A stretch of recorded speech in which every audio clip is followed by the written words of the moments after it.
vous l'avez vu, Marie est avec nous depuis le début de l'émission. On vous présente son travail, c'est de l'artisanat d'excellence. Elle restaure les vieilles malles. Est-ce que Marie peut faire quelque chose pour moi, Nathalie Schramm? Écoute, j'en doute, Laurent. Non, je rigole. Non, car tu n'es pas une malle. Mais oui, t'es mieux que ça, Laurent. Merci Nathalie, j'attendais la flatterie. Non, mais justement, on va parler de cet objet qui existe depuis que l'homme voyage. Alors c'est vrai qu'aujourd'hui on n'utilise plus vraiment les malles pour le transport, hein. Plus en décoration d'intérieur ou bien en rangement. Pratique. Pourtant c'est très pratique, tu as raison. Et c'est vrai que les derniers maletiers qui existent en France sont tous dans l'univers du luxe. Louis Vuitton, Goya, Moana, Hermès, et j'en oublie, j'en suis certaine. En tous les cas, t'en as cité Et quelques-unes. quand ces c'est malles vrai. s'abîment, eh bien il faut s'occuper d'elles.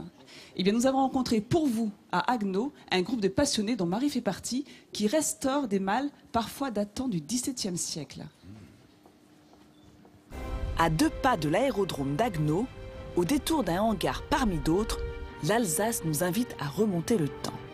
Derrière les murs d'un bâtiment comme tant d'autres, malles et valises d'un autre siècle semblent attendre l'embarquement pour Valparaiso, Rio, Saigon ou la Riviera.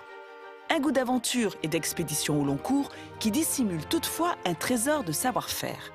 Unique en France, une association restaure des bagages anciens. Au cœur de cet atelier, des passionnés redonnent vie à des bagages usés par les voyages et les années. Retraité et bricoleur, Jean-Claude restaure une malle qui a traversé les époques et les continents. Comme un tableau ancien, sa restauration se fait par petites touches, pièce par pièce. La suite, ça va être de remplacer les cornières et de réparer certaines cornières cuir qui sont où il y a des manques. Hein. Comme ici, on réparera avec des résines. Tel un chimiste, Jean-Claude mélange la terre d'ivoire avec une résine dont il garde la recette secrète. Tel un peintre, il recherche la teinte la plus proche du cuir vieilli. Son objectif, redonner à la malle son éclat et sa patine d'antan. Pour boucher les trous, je vais appliquer la résine que j'ai préparée. Donc j'applique cette résine. Alors une première fois, ça va être une application relativement grossière hein, pour boucher le plus possible. Et ensuite, je repasserai une deuxième couche de résine et puis une troisième couche de résine. Au total, la restauration d'un tel bagage nécessitera plusieurs dizaines d'heures d'un travail minutieux. Un long périple avec à l'arrivée la satisfaction d'avoir redonné sa jeunesse à un vieux compagnon de voyage. Ici, vous avez une malle de la même époque, donc fin 19e ou tout début 20e, avec une toile exactement de la même sorte que la malle que je suis en train de restaurer. Donc on voit bien la restauration finale, ce que donne le tissu après avoir été brossé, nettoyé, brossé et ciré. Une fois la restauration extérieure achevée, il est temps de s'occuper de l'habillage intérieur. C'est l'affaire de Marie. Cette bénévole officie sur une valise de luxe française du début du siècle dernier.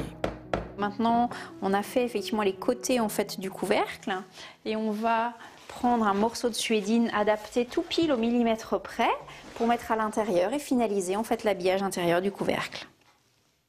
Chic, beau et légèrement suranné, ces bagages prendront alors le chemin de leur ultime voyage, le musée imaginé par Marie et son époux Jean-Philippe. Alors ici, on est en présence d'une malle de grande marque de luxe française qu'on a retrouvée dans une cave en région parisienne. Elle a passé une dizaine d'années dans l'humidité. On a voulu montrer justement ce qu'on était capable de faire en restaurant la malle sans jamais changer aucune pièce. Donc ici, vous avez le métal, le bois, les clous, les laitons sont totalement d'origine. La toile est totalement d'origine. Elle est simplement nettoyée et retouchée au niveau peinture. À l'image de l'activité de ces passionnés, le musée est unique. Il abrite des centaines de valises de marque à la renommée plus ou moins internationale. Aucune n'est abandonnée, toutes sont ici arrivées à destination. Elles perpétuent un certain esprit du voyage. Simples valises, coffrets de chocolatier ou mal aménagés, ces bagages sont aussi divers que leurs propriétaires étaient différents. Ici, une malle que j'aime beaucoup, c'est une pièce qui date de 1927, qui a appartenu à Sir Arthur Conan Doyle, qui est l'écrivain qui a bien sûr été le créateur de Sherlock Holmes. C'est une malle qu'il a commandée au fabricant en 1927. Malheureusement, il ne l'aura pas gardée puisqu'il est mort avant de pouvoir l'utiliser. C'est son fils qui en héritera. Et c'est une malle qui va lui permettre de ranger la totalité de ses éléments pour pouvoir former un bureau et écrire ses romans tels qu'il le voulait. Et donc ici, vous avez une malle qui fait bureau mobile.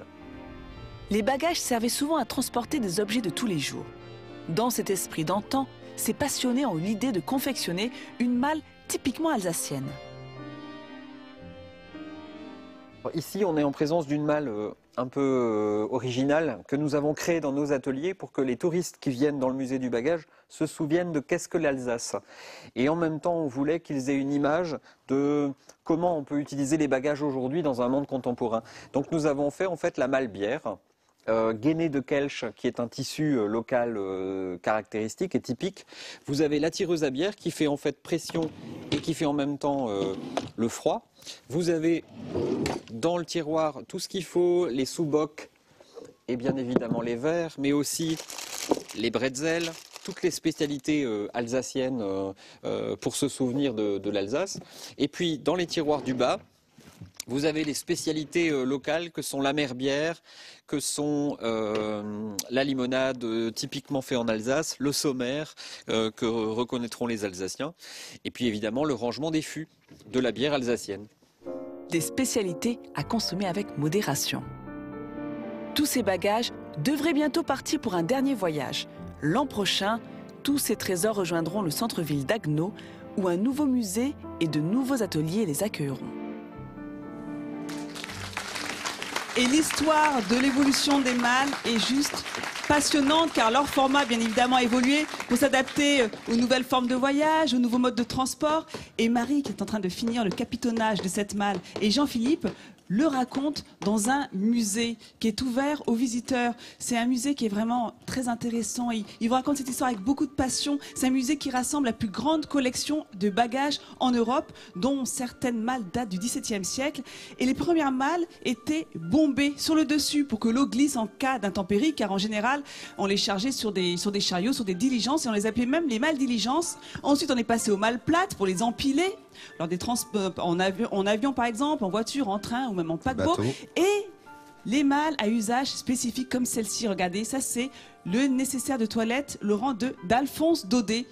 Et ça c'est la première malle lit, c'est l'une des premières au monde d'une grande marque de luxe. Et celle-ci, mesdames, vous allez voir, elle est assez originale. Attention, c'est une malle poussette. Alors je ne sais pas si c'est confortable pour le bébé, mais en tout cas c'est très pratique pour ranger. Et ça c'est l'une des plus belles pièces du musée, c'est vraiment la fierté de la maison. C'est une malle qui a appartenu à Arthur Conan Doyle. Donc il a peut-être écrit les aventures de Sherlock Holmes dessus. Donc je vous l'ai dit, hein, ce musée il se visite, il est passionnant, l'accueil est chaleureux, on a des pièces uniques et historiques. Vous êtes accueillis avec le sourire, des visites qui se font en anglais également. Donc pour toutes ces qualités, pour la qualité de l'accueil, Jean-Philippe, Marie, j'avais très envie de vous remettre, au nom de toute l'équipe, ce sourire de France. Encore un grand bravo pour ce que vous faites. Bravo, c'était mérité. De rien. C'est mérité vraiment pour la valeur ajoutée de l'accueil, vous l'avez compris. Et là, on l'a bien compris que ce musée exceptionnel à visiter absolument quand vous viendrez ici. Alors que vous voyez ce travail de restauration qui est unique, qui est fait aujourd'hui par Marie durant toute la durée de l'émission, depuis 10h50. Elle vous montre de quelle façon vous l'avez vu. Elle capitonne cette malle.